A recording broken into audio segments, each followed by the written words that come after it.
Class होगी आपकी, plus रात में पूरा वो सीन होगा जो है टिकेट डालने वाला है। तो आप ये सोचो पढ़ने, लेकिन पूरा सिलेबस कंप्लीट करना है। सब डॉक्टर हैं, उनको सब कुछ सबने किसी न किसी चीज एग्जाम की प्रिपरेशन कर रखी है, तो उनको आइडिया था कि कैसे मतलब क्या तैयारी में क्या क्या रस डर रहता था कि यार पढ़ाई करनी है, उसके लिए मोटिवेशन रहता था mentally. Hello friend, myself Gaurav Mishra. I'm currently third year MBBS student from Mahindra Medical College Banda. First of all, I would like to thank to this show mic पे जिंदगी, जिन्होंने मेरे को इनवाइट किया to speak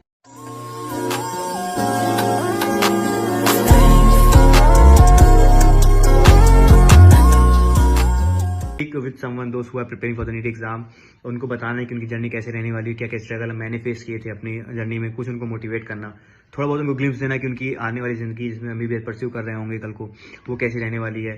second part of video उनके लिए भी एक प्रकार की गाइडेंस है, जो अभी 2025 बैच में मेरे एक जूनियर्स हैं कि क्या चल रहा है भैया हमारी लाइफ में, क्या हो रहा है, हमें सोशल मीडिया में बहुत मजे आते हैं, क्या क्या हाँ आ गए हम थोड़ा सा उनको भी आइडिया लगा कि कैसे सर्वाइव करना है एमबीबीएस में। तो चलिए जल्दी से मैं अपना बैकग्राउंड देता हूँ कि मैं गौरव मिश्रा हूँ और मैं बांदा सिटी से ही बिलोंग करता हूँ। मेरा कॉलेज और मेरा घर सेम सिटी में है। मेरे फैमिली में ऑलमोस्ट सब डॉक्टर हैं। मेरे पास फादर डॉक्टर है, मेरा एल्डर ब्रदर डॉक्टर है, मेरी mother girls inter college principal है। ऑलमोस्ट मेरी फैमिली पढ़ाई का बहुत माहौल है, सब डॉक्टर हैं, उनको सब कुछ सबने किसी न किसी चीज़ एग्जाम की प्रिपरेशन कर रखी है, तो उनको आइडिया था कि कैसे मतलब क्या तैयारी में क्या क्या नीड रहती है। तो फैमिली का ऐसा कोई प्रेशर या स्ट्रेस कभी रहा नहीं मुझको। लेकिन हाँ, मैं पढ़ाई में बहुत ही बेकार था। एक टाइम तक मैं पढ़ने में बिल्कुल इंटरेस्ट था नहीं। घर वालों को था ठीक कुछ ना कुछ कर लेगा, आगे चल के बिजनेस कर लेगा या फिर ऐसा कुछ कर लेगा था, मैं सब देखते रहता था कहीं पे। पर पढ़ाई के लिए मैं बिल्कुल इंटरेस्ट नहीं था। मुझे डॉक्टर बनना था, मुझे इंजीनियर बनना था। एक सडन टर्निंग पॉइंट है मेरी लाइफ में, थोड़ी सी मुझे किक लगी वहाँ से। मार्क्स खराब आते रहते ठीक था, पर मैं देखा ऐसा कि देखो यार, होता है कि मार्क्स डिसाइड नहीं करते, लेकिन कहीं ना कहीं पेरेंट्स के या फिर समाज ऐसा हमारा है, क्योंकि मन में रहता है कि हाँ उनका बच्चा है तो कुछ अच्छा करे जीवन में, नॉट ओनली इन पढ़ाई, मतलब किसी फील्ड में कुछ अच्छा कर रहा हो और तुम कुछ नहीं कर रहे, गुड फॉर नथिंग, तो तुम्हें खुद को बुरा लगता रहेगा। और अब हम जी इसी रहे हैं कि कुछ हमें खुशी मिले, सुकून मिले अच्छे से। तो मैं कहा नहीं यार, पढ़ना पड़ेगा। तो इसलिए मेरे जब पढ़ाई की बहुत ही बुरी हो चुकी थी, तो मुझे ना ही इंग्लिश आती ना ही हिंदी आती। तो मतलब कि ये सब जो बेसिक है ना, वो जो सीधे मैं जंप करके 11th क्लास 10th में थोड़ा सीरियस हो तो पढ़ाई के लिए मैंने कहा था 10th में पहले स्कोर अच्छा करना है। 10th में मैंने पढ़ाई की और मैंने बहुत अच्छे स्कोर किया। मैं 95 पे 94% कुछ लाया था। मार्क्स याद नहीं रहते, लेकिन उस टाइम जो खुशी, वो घर वालों की खुशी को देख खुशी होता है, तो वो मिला, काफ़ी अच्छा रहा। फिर मैं 11th से क्या किया जाए, मैथ ली जाए, बायो ली जाए। सबको फैमिली में डॉक्टर थे, ये कोई रीज़न था नहीं कि क्यों इसलिए डॉक्टर बनना है। एज करियर वाइज मैंने सोचा कि हाँ डॉक्टर ऐसे सब है फैमिली में, अच्छा रहेगा। थोड़ा सा मैं अपने फादर को जब देखता था कि वो किस तरह मतलब कि पेशेंट की वो सेवा कर रहे हैं, उनको आशीर्वाद मिलता था। ऐसे एक मतलब कि है फेमस डॉक्टर हैं सिटी के, तो सब लोग ऐसे अच्छे ब्लेसिंग्स देते हैं कि नहीं अच्छे डॉक्टर हैं, कि मतलब कि जो वैसा कि पेशेंट के लिए ही वर्क कर रहे हैं। तो मुझे लगा कि हाँ चलो यार, मैं भी अपने जो हायरार्की चलती आ रही है तो उसको कंटिन्यू करूंगा, एक अच्छा नाम बनाऊंगा पैसों की जगह। जैसे वो वीडियो आपने देखा होगा कि उसने पूछता है कि what you want to make, how much you want to make, तो उसने बोलता है कि I want to make people feel good. तो मैं भी वैसा ही है कि मैं पैसे नहीं बनाने के लिए आया यहाँ पे, मैं लोगों के दिल में जगह बनाने के लिए हाँ ऐसा ही था कुछ कहानी। तो मैं ठीक डॉक्टर बना, अब नहीं तैयारी कैसे की जाए नीट की। तो अब यहाँ पे शुरू होती है मोटिवेशन और गाइडेंस कैसे। सबसे पहले गलती मैंने क्या की, नीट के लिए अगर आप प्रिपेयर करना चाहते हो पहले जो, तो 11th क्लास से ही बेसिकली स्टार्ट हो जाता है। तो 11th के जो बच्चे क्या किया जाए, स्कूल या कोचिंग या तैयारी कैसा। देखो अगर तुम नीट की प्रिपरेशन कर रहे हो तो तुम्हारी बोर्ड की ऑलमोस्ट हो जाएगी प्रिपरेशन, तुम एग्जाम में अच्छा कर लोगे, तो तुम नीट में करो। तो भैया क्या ये नीट और बोर्ड्स अलग अलग है? हाँ बिल्कुल अलग है। नीट का सिलेबस जो है बहुत ही कॉन्फाइंड है, तुम्हें क्या कम चीज़ पढ़नी है, लेकिन पूरा सिलेबस कंप्लीट करना है। अगर तुम बोर्ड, जैसे मैंने गलती की थी, मैं कोटा गया था, वहाँ से वापस आया कि नहीं मैं बहुत ज़्यादा चीज़ पढ़ूंगा, मैं ERE रोड सॉल्व कर रहा था, मैं ओपी टंडन लगा रहा था, मैं केमिस्ट्री में पढ़ रहा था। तो क्या वो मेरा सिलेबस ही कंप्लीट नहीं हो पाया ईयर के एंड तक। जो तो 11th के बहुत ही यूनिट रह गई थी, फिजिक्स के ऑलमोस्ट सारी लास्ट यूनिट्स रह गई थी, बायोलॉजी रह गई थी। 12th कहीं ना कहीं भागते भागते कर लिया था। तो पहला एग्जाम दिया, 333 मार्क्स है, सिलेक्शन नहीं हुआ, लेकिन 333 मार्क्स मेरे लिए बहुत थे कि नहीं यार कुछ ना पढ़ने वाला बच्चा एक मार्क्स अच्छे स्कोर करा। तो यहाँ पे सबसे पहले कभी खुश रहो, पहले एक चीज़ कि कम मार्क्स आए तो उसमें मैंने किया हाँ सिलेक्शन नहीं हुआ, लेकिन 333 मार्क्स मेरे लिए बहुत थे कि नहीं यार कुछ ना पढ़ने वाला बच्चा एक मार्क्स अच्छे स्कोर करा। तो यहाँ पे सबसे पहले कभी खुश रहो, पहले एक चीज़ कि कम मार्क्स आए तो उसमें मैंने किया हाँ हमने एटलीस्ट 33 मार्क्स का तो पढ़ा है, अब हम और पढ़ेंगे और मार्क्स पढ़ेंगे। और ये मैं लिख के दे सकता हूँ, अगर आप कंसिस्टेंट हो, if you can't run then walk, if you can't walk then crawl. तुम डेली पढ़ते रहो थोड़ा थोड़ा। अगर तुम्हारा दिन बहुत खराब जा रहा है, कुछ नहीं हो पा रहा, फिर तुम बुक उठा के देखती है, तुम्हें मन नहीं कर रहा, फिर तुम बुक देखते रहो, कोई वीडियो देखते रहोगे रैंडम, वो तुम्हारी पढ़ाई में काउंट होता रहेगा। अगर तुम ऐसा करते रहो पूरे साल, तुम्हारे मार्क्स बढ़ेंगे। वही हुआ मेरे साथ नेक्स्ट ड्रॉप में। तो ये बताया कि 11 से आप प्रिपेयर शुरू कर सकते हो, और नीट या बोर्ड्स, तो उसमें आप नीट को चूज़ करो, क्योंकि बोर्ड्स में जाओगे तो आपको जेई और ये सब एक्स्ट्रा पढ़ाओगे, आप छूट जाओगे। कॉलेज हट के, हाँ कॉलेज हट के रहो। यार देखो, जो अगर नीट की तैयारी कर रहे हो तो बोर्ड्स में अच्छे मार्क्स आएंगे। मैंने 12th में बहुत अच्छे मार्क्स स्कोर किए थे। तो पहला यहाँ पे क्वेश्चन क्लियर हुआ। दूसरा ड्रॉप। अब ड्रॉप में बहुत लोग पूछते हैं कि भाई क्या करें, पार्शियल ड्रॉप। देखो पार्शियल दो तरह के होते हैं, या तो तुम किसी मेडिकल कॉलेज में ही एडमिशन ले रहे हो, वो पार्शियल ड्रॉप हो। तो मेडिकल कॉलेज में तुम जा रहे हो, या फिर कोई ऐसे कॉलेज में जा रहे हो जहाँ पे तुम्हें पढ़ना पड़ रहा है अलग से, तुम्हें पढ़ के नहीं आए हो, तो वो पार्शियल ड्रॉप है। उसमें नीट की तैयारी करना मुश्किल हो सकती है। लेकिन मेरे बैच में बहुत लोग ऐसे हैं जो पार्शियल ड्रॉप लिए थे, जो BMS या BDS या कुछ कर रहे थे, उसके बाद उन्होंने नीट के लिए प्रिपेयर कर लिया। तो पार्शियल ड्रॉप लेके लेना भी एक अच्छा फैसला है। पर अगर आपके मार्क्स, मैं कहूँ एटलीस्ट आप 12th के बाद एक ड्रॉप लो। अगर उसमें आपके मार्क्स बढ़ रहे हैं, अप्रॉक्स 80 to 100 110 मार्क्स बढ़ रहे हैं, देन आप एक और ड्रॉप लो, क्योंकि आपके मार्क्स बढ़ रहे हैं। अगर नहीं बढ़ रहे, इन दैट केस आप पार्शियल ड्रॉप लो, फिर तैयारी करो, उसमें भी एक ही साल करो। देखो अगर नहीं हो रहा है, उसमें बढ़ रहा है, तो फिर आप जो कर रहे हो वो करो। क्योंकि MBBS, सबसे पहले बता दूं, कोई बहुत हुआ चीज़ नहीं है, बहुत छोटी सी नॉर्मल एक डिग्री है। आज की डेट में बहुत नॉर्मल जॉब लगेगी, पर ये सेटिस्फैक्शन क्या है कि देखो, अब तुम आज की डेट में, अगर 11th क्लास के बच्चे हो, तो तुम क्या कर सकते हो अपने लिए, क्या कर, अपने लिए, अपने घर वालों के लिए, समाज के क्या कर सकते हो। तुम ये तो नहीं कि तुम कोई बहुत बड़ी कंपनी खोल के, जो रैंडम दिखता नहीं कि नहीं मैं तो बहुत बड़ा आदमी बन जाऊंगा। नहीं, तुम छोटी चीज़ कर सकते हो। वो छोटी चीज़ क्या है, किसी कॉलेज में, गवर्नमेंट कॉलेज में एडमिशन लेना। तो तुम वो छोटी चीज़ बहुत बड़ी से, मैं जब कॉलेज में सीख लिया तो मेरे घर वालों के लिए मैं बहुत मैं सब कुछ अचीव कर लिया, ऐसा था। खुशी मिलेगी उससे, तुम्हें खुशी मिलेगी, हाँ सेटिस्फैक्शन मिल रहा है MBBS करके, कि मैंने अपनी जो चीज़ मैं कर सकता हूँ, तो मैं सबसे बड़ी चीज़ की MBBS क्रैक किया। अब इस वजह से MBBS कर रहा हूँ मैं, तो अब मेरे लिए सबसे बड़ी चीज़ है नीट PG क्लियर करना। मैं अगर किसी भी और फील्ड में जा रहा हूँ, तो वो चीज़, वो सक्सेस में मैटर नहीं करी, मेन मैटर करता है कि ये सक्सेस लेना। तो तुम जितना ही मोटिवेशन ला सकते हो अपने अंदर, वो लाओ सिर्फ नीट क्रैक करने के लिए। तो नीट क्रैक करना है, कि मुझे नीट क्रैक करना है, तो ये मोटिवेशन था। मैं कहाँ था, ट्रैक्स में, हाँ 12th क्लास में था कि 11th 12th में तुम्हें 11th में तुम यही सबसे बड़ा कर सकते हो, पार्शियल ड्रॉप तुम लो। दूसरा पार्शियल ड्रॉप ऐसा होता है कि तुम या तो कोई छोटा कोर्स, जैसे BSc हो गया, छोटे कोर्स मतलब छोटा कोर्स ऐसा कोर्स जो तुम्हारे 12th के 11th 12th के सिलेबस से मिलता जुलता था। जैसे BSc मैंने कर रखी है। वो कहता है कि बहुत फर्स्ट साल तो कोरोना आ गया था, तो लॉकडाउन था, तो उसमें फर्स्ट ईयर में एग्जाम हुए नहीं। सेकंड थर्ड ईयर BSc का मैं इजिली पास कर लिया मैंने, क्योंकि मैं जो 11th 12th में केमिस्ट्री थी वही उसमें आ रही थी, तो एग्जाम देके तुम इजिली पास कर रहे हो, तो तुम उसको ले सकते हो। तो अब लोग कहते हैं कि क्या फ़ायदा हुआ, तुम MBBS कर रहे हो तो उसका क्या, नहीं यार फ़ायदा तो होगा। अभी मैं UPSC दे सकता हूँ एग्जाम, क्योंकि मैं ग्रेजुएट हूँ। और इवन या तो मैं मेंटली रहता है ना कि हम खाली समय नहीं आ रहा है, मैं तो आइडियल ड्रॉप 3 मानता हूँ। मेरे बैच में जो मैक्सिमम लोग 3 ड्रॉप वाले आते हैं, 3 ड्रॉप तक सही है। और अगर तुम्हें मार्क्स बढ़े हैं, तुम चौथा ड्रॉप भी ले सकते हो, और तुम्हें मार्क्स सफी कोई घट नहीं रहे, और तो पढ़ाई में कंसिस्टेंट रहना है। दूसरी बात भैया, अब मैंने दो चीज़ बताई, पहले तुम्हें 11th 12th में कैसे तैयारी करनी है, देन ड्रॉप कैसे ड्रॉप ले सकते हो। अब पहला ड्रॉप लिया तो मैंने क्या किया, पहला ड्रॉप लिया मैंने बैच ओरिएंट, PW का पहला बैच आया था यकीन, वो मैंने लिया। मैं कहा था अब इससे पढ़ूंगा, मैं पूरा ओरिएंट होकर बैच पढ़ा। मेरे 110 मार्क्स बढ़े, अप्रॉक्स 440 समथिंग मेरे मार्क्स आए थे सेकंड ड्रॉप में। मैं सेटिस्फाई था, चलो मेरे मार्क्स बढ़ गए हैं, अब मैं दोबारा करूंगा, फिर 100 बढ़ जाएंगे, तो कट ऑफ 600 मार्क्स जाएगा अप्रॉक्स। मैं कहता 2 ड्रॉप में मेरा हो जाएगा, तो मेरी BSc भी कंप्लीट हो जाएगी घर से। ठीक। अब दूसरी चीज़, तो यार भैया ये बताओ, तुम पूरा दिन पढ़ते रहते थे रूम में, हमें तो बहुत अजीब सा लगता है कि यार हम पढ़ रहे हैं, हमारे दोस्त बाहर जो कॉलेज ले लिए हैं, तो बाहर इतनी हैपनिंग सी चीज़ हो रही है, हम रूम में उसे पढ़े रहते हैं। तो आज की डेट में, 2 साल मैंने MBBS कर रखा है। जब तुम MBBS कर लोगे, तो तुम जो चीज़ सोच रहे हो ना कि भैया वो मेरा दोस्त ऐसा कर रहा था, वो पार्टी कर रहा था, वो फोटो डाला था इंस्टाग्राम में, वो ऐसा करता था, जो 2-4 चीज़ तुम देख रहे हो उसकी, वो सबका तुम 10 गुना भी ज़्यादा करोगे। कॉलेज में तुम्हारे इतने फेस्ट होंगे, इतने इवेंट्स होंगे, ऐसा वहाँ का एथिकेट्स तुम्हारा आ जाएंगे, ऐसा कल्चर आ जाएगा कि तुम कॉलेज लाइफ अपनी ऐसे अच्छे से एंजॉय करोगे, जो बाकी तुम्हारे छोटे चिंदी पुंजी कॉलेज वाले लोग दिख रहे होंगे, वो सब तुमसे बहुत नीचे होंगे। लेकिन तुम इसमें भी सेटिस्फाइड नहीं होगे। सेटिस्फैक्शन क्या मिलता है, जो तुम्हारी लाइफ की, जो कहते हैं सफ़र खूबसूरत मंजिल से भी, जो 5 साल मैंने तैयारी की, वो मुझे बेस्ट लाइफ लगता है। क्योंकि जो मेरा अंदर डर रहता था कि यार पढ़ाई करनी है, उसके लिए मोटिवेशन रहता था, मेंटली पीस, सुकून कहते हैं, वो सबसे ज़्यादा उस 5 साल में रहेगा। तो तुम उस 5 साल को पूरा जितना ही मोटिवेशन झोंक सकते हो अपने आप। तुम इवन फाइटिंग की वीडियो देख रहे हो, कर हर मैदान फतेह, उसको भी पढ़ाई में लाओ। तुम कोई भी गाना सुनो, उसको पढ़ाई में लाओ, हर चीज़ को पढ़ाई में ओरिएंट करो। बैड हैबिट्स के लिए देखो कभी भी तुम्हारे जीवन में समय होना नहीं चाहिए, पर लेकिन जब तैयारी करो तो उस टाइम पर डिस्ट्रैक्शन बिल्कुल भी होने नहीं चाहिए। किसी भी चीज़ तरह के डिस्ट्रैक्शन बिल्कुल कभी तुम्हारे जीवन में होने नहीं चाहिए, उनको दूर करो। सिर्फ एक मोटिव रखो, पढ़ना है और पढ़ना है, जो मैंने रखा। अब मैंने यहाँ से बता दिया आपको कि ड्रॉप में कैसे, सेकंड और सबसे इंपॉर्टेंट चीज़ क्या है पढ़ाई के लिए, कैसे पढ़ें। देखो 3 सब्जेक्ट अपने पास, फिजिक्स, केमिस्ट्री, बायोलॉजी। अब एकदम नॉर्मल लेमन भाषा में समझा रहा हूँ कि बायोलॉजी NCERT सब कोई बोलता है, NCERT ही पढ़ो। NCERT की एक लाइन 4 बार 5 बार पढ़ो।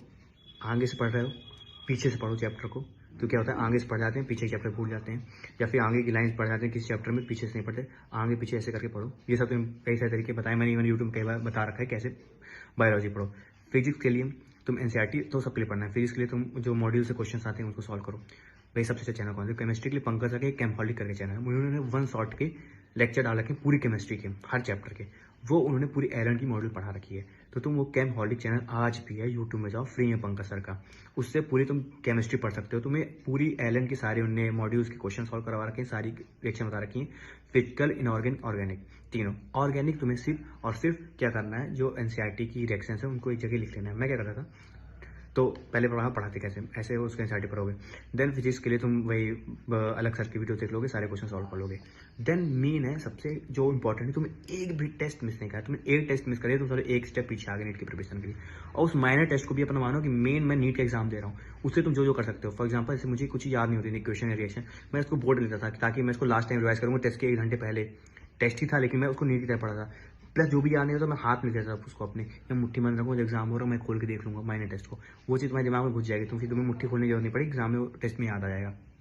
इतना सीरियस हो टेस्ट को, ठीक। तो सिर्फ एनसीईआरटी में बायोलॉजी पढ़नी है और टेस्ट देना है। टेस्ट में even out of biology question आ रहे हैं, इग्नोर करो, एनसीईआरटी से ही आएगा।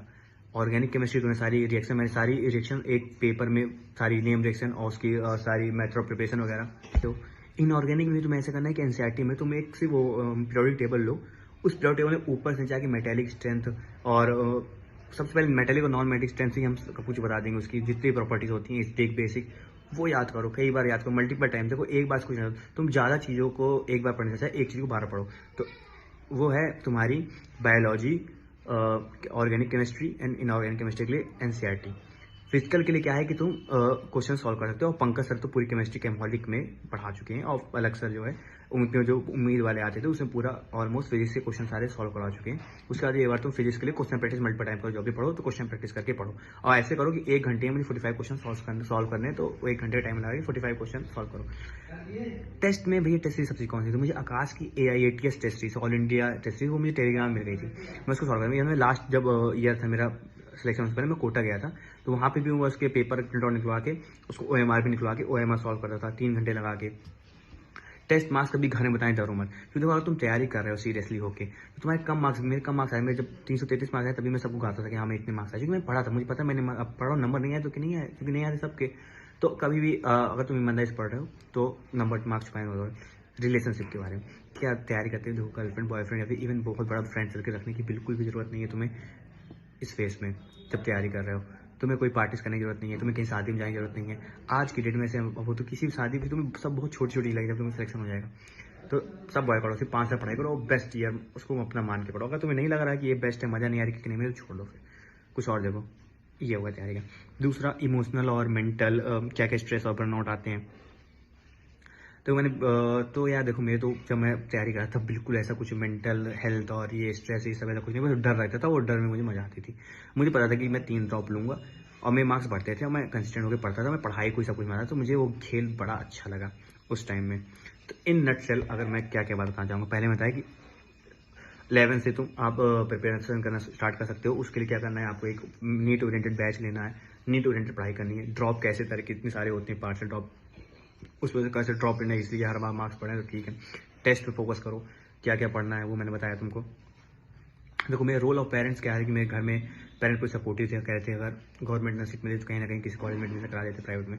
मुझे नहीं गवर्नमेंट कॉलेज में जाना है, क्यों, मतलब कि खुद से अगर तुम बताएं कि अगर उस टाइम कुछ बेस्ट करना चाहते हो तो वही होगा, तुम अगर नीट अपना निकाल लो। तो अब बात करेंगे कि लाइफ इन मेडिकल कॉलेज कैसी रहने वाली है। तो क्या होता है कि अब तुम्हारा नीट में सेक्शन हो गया, तुम्हारे घर में बहुत खुशी हो गई, सब कुछ माहौल हो गया। मैं कॉलेज में जा रहा हूँ, जो फर्स्ट ईयर के अभी स्टूडेंट्स आए हैं वो सोच रहे हैं क्या कॉलेज में होगा। एक बहुत ही मेडिकल कॉलेज जाने में क्या थी, रैगिंग जो कि क्राइम है, ये वर्ड इवन प्रोहिबिटेड है बोलने के लिए। एक्चुअली में अब जो रैगिंग का बहुत सारा वो परिवर्तन हो गया, रूप उसमें चेंज आ गया है, ऐसा कुछ उसमें इवन वो मेंटल टॉर्चर भी दे रहे हैं, वो भी खराब है, मैं उसको बुरा मानता हूँ। पर कहीं ना कहीं देखो क्या होता है कि एक लाइफ आपकी चेंज होती है, आपकी लाइफ ऐसे चल रही है, आपके मुताबिक चल रही है। अब आप एक कॉलेज में आ चुके हो, इवन आप मेडिकल कॉलेज में आ चुके हो, उसमें देखो मेडिकल में एथिक्स और एटिकेट्स बहुत मेहनत करते हैं। आप जब 3rd ईयर पढ़ोगे फॉरेंसिक में तो आपको पता है एथिकेट्स क्या होते हैं। वो एथिकेट्स आपके अंदर डलने में जो आपका एटीट्यूड है, एरोगेंस, ये सब निकालने में, पेशेंट से अच्छे से बिहेव करने में, अच्छे से बात करने में, इवन एक क्लास लाने में थोड़ा सा डर और ये सब मुश्किलें तो आएंगी। अगर आप उस चीज़ से भागोगे, वो आप अपने लाइफ का मतलब कि एमबीबीएस 5 साल होते हैं, वो 5 साल, हर 5 साल का अपने हर साल का एक अपना महत्व होता है। तो अगर आप फर्स्ट ईयर आप भाग के निकला लोगे, बहुत बेकार। आप उस चीज़ को इन्वॉल्व हो, आप उस चीज़ में इन्वॉल्व हो। अगर कुछ आपके साथ गलत हो रहा है, अनएथिकल हो रहा है, उसकी आप कंप्लेन करो, उसके खिलाफ आवाज़ उठाओ। पर मेनली क्या होता है ना कि कॉलेज में से फर्स्ट ईयर में आते हैं तो अब हम जूनियर हो गए होते हैं, हमें किसी अपने एक सीनियर की बात माननी होती है। कई बार हमें एज ज़्यादा होती है, हमारे जूनियर सीनियर्स हमसे कम एज के होते हैं, या फिर हम इंटेलेक्चुअली क्या कहते हैं, इंटेलेक्चुअल मतलब हम जो थोड़े से ज़्यादा पढ़े लिखे अपने आप को ऐसे समझ रहे होते हैं कि हम थोड़ा ज़्यादा नॉलेजेबल है, ये 2 कौड़ी का आदमी ज्ञान दे रहा है। तो यही चीज़ तो सीखनी होती है कि हाँ, हमें सबकी सुननी है, अपने मन के अंदर करनी है। तो जब मैं फर्स्ट ईयर में मेडिकल कॉलेज में गया, तो मैं मेरी सिटी का कॉलेज था, तो थोड़ा सा ऐसे माहौल हुआ। मेरा नेचर ऐसा था कि मैं ज़्यादा मतलब बहुत ही ज़्यादा एक्सट्रोवर्ट टाइप का आदमी हूँ। मुझे पर लेकिन हाँ, वहाँ पे ऐसा रात भर जागना पड़ रहा था या फिर कुछ ऐसी चीज़ें, माहौल बन रहा था, तो थोड़ा बहुत डर लगता है सबको, पर डर नहीं लगा उससे। फर्स्ट ईयर तो उनके लिए मैं अगर गाइड करूँ कि यार इस कैसे बचें, देखो आप कॉलेज जाओ, अगर आपको लगा तो आप एक डेट डिसाइड करो कि हाँ, मुझे अब 45 डेज कॉलेज में रहना है, क्लास करनी है, क्योंकि फर्स्ट ईयर में पूरी क्लास होगी आपकी, प्लस रात में पूरा वो सीन होगा जो है टिकट डालने वाला है। तो आप ये सोचो कि हाँ चलो, मुझे इस दिन से इस दिन तक कॉलेज में रहना है, मैं ये चीज़ पढ़ूंगा या ना पढ़ूंगा, कॉलेज में इन्वॉल्व होंगे। देखो पढ़ाई हो नहीं पाती फर्स्ट ईयर में, ऐसा है, जाके थोड़ा सा लास्ट एग्जाम टाइम ही होती है, सीनियर्स बहुत हेल्प करते हैं आपको। जब आप सेकंड ईयर में आओगे, आपको पता चलेगा कि भाई कितना जरूरी था ये। तभी तो 100 में से जो है 20-30 लोग ही ऐसे होते हैं जो हटते हैं, बाकी 80 लोग उसी में इन्वॉल्व जाते हैं। जो फर्स्ट ईयर में 100 के 100 का बैच हो रहा है कि हम इसी क्या हो रहा है, गलत हो रहा है हमारे साथ। तो इसलिए मैं कहूँगा कि डरो मत, उस चीज़ भागो नहीं, कॉलेज की हर चीज़ को, इवेंट को, सही फेस्ट को, सब प्रॉपर उसको अंदर इन्वॉल्व हो। कभी कभी आपको इमोशनल थोड़ा सा कॉलेज आके वो हो रहेगा, मेंटली ब्रेकडाउन जैसा टाइप का होगा, कुछ इमोशनल हो सकता है कि आपको ऐसा लग रहा होगा, वो सब ड्रैगिंग की वजह से सब आपका हटेगा। तो उनके लिए मैं अगर गाइड करूँ कि यार इस कैसे बचें, देखो आप कॉलेज जाओ, अगर आपको लगा तो आप एक डेट डिसाइड करो कि हाँ, मुझे अब 45 डेज कॉलेज में रहना है, क्लास करनी है, क्योंकि फर्स्ट ईयर में पूरी क्लास होगी आपकी, प्लस रात में पूरा वो सीन होगा जो है टिकट डालने वाला है। तो आप ये सोचो कि हाँ चलो, मुझे इस दिन से इस दिन तक कॉलेज में रहना है, मैं ये चीज़ पढ़ूंगा या ना पढ़ूंगा, कॉलेज में इन्वॉल्व होंगे। देखो पढ़ाई हो नहीं पाती फर्स्ट ईयर में, ऐसा है, जाके थोड़ा सा लास्ट एग्जाम टाइम ही होती है, सीनियर्स बहुत हेल्प करते हैं आपको। जब आप सेकंड ईयर में आओगे, आपको पता चलेगा कि भाई कितना जरूरी था ये।